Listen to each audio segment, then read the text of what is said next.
So it looks like there's a glitch in the Tesla app. You can see like I started charging it, okay? You can see it shows 98%.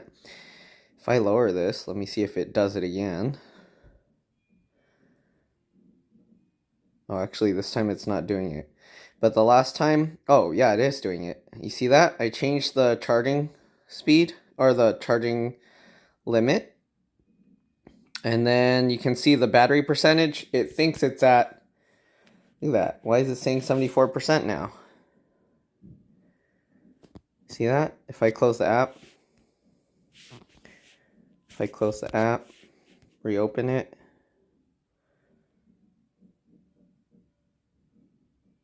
what just happened?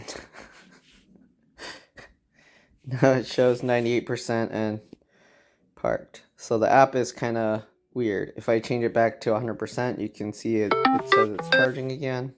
And then if I change it back to 75 or 74 or whatever, you can see it change the battery limit to 73%. What is that? Anyways, I'm going to stop the charging. But yeah, that's a weird glitch that I found. I don't know. Hopefully they can fix that. All right. See you guys later.